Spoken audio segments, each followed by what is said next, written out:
Brand new push this morning to try to solve a mystery that's puzzled authorities for 6 years now. Little Maddie McCann was 3 years old when she disappeared while on vacation with her parents in Portugal. Through painstaking work, investigators have narrowed down their timeline on when she went missing and hope brand new video will help crack this case. ABC's Jeffrey Kaufman has more in London. Good morning, Jeffrey.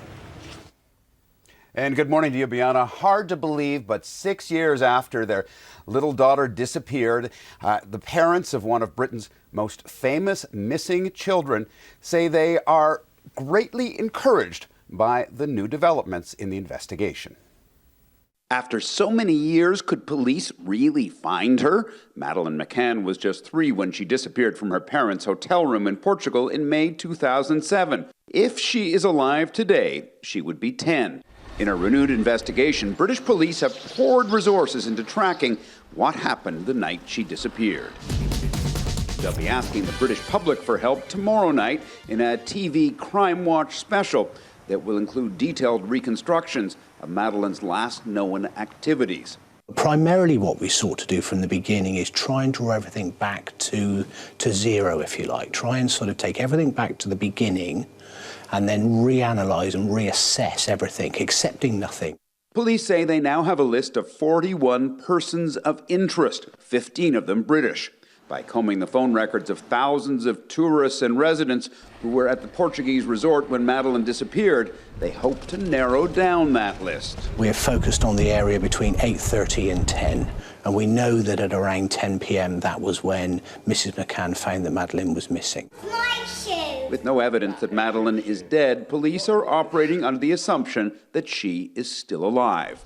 For her parents, the pain of their daughter's absence doesn't go away. Obviously, Madeline's birthday goes without saying, but it's when you're really getting it's when you have the big family poignant occasions, really. That's basically, isn't it, a family occasion? Yeah. And you haven't got your complete family. Police have no idea what really happened to the little girl, but their investigation is focused on a sex crime or a botched robbery. Dan? Jeffrey, thank you. ABC News consultant and former FBI Special Agent Brad Garrett has been following this case very closely for years. He joins us now from Washington. Brad, good morning. Is a big media push like this likely to work in a case that's this old, 6 years old? Certainly, Dan. I can tell you, working a number of cold cases, that when you go back, review them, pull up new leads, look at the phone records, you're bringing it back into the public's eye with this special, and they're really humanizing their relationship, the family relationship, and saying, look, somebody come forward, somebody has a piece of information.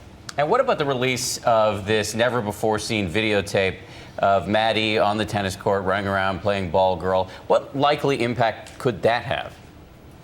A big one, because that is the emotional hook. When you humanize a victim, show this little beautiful child with her parents, a relative, an uncle, an aunt, somebody associated with the bad guy may feel guilty and finally come forward and give you that critical lead. Brad, let me ask you a bit of a tough question. I know you followed this case quite closely. Here we are 6 years out. What does your gut tell you after many years in law enforcement? Is it possible she is truly alive? Well, I would go along with what the British police are saying, that they don't have any indication that she's not alive. And so that's the assumption you work under, particularly when it comes to little kids. So without knowing the motivation, Dan, of the bad guy, it's hard to assess other than, let's say she's still alive until proven otherwise. Let's all hope she is indeed alive. And we appreciate your analysis as always, Brad. Thank you.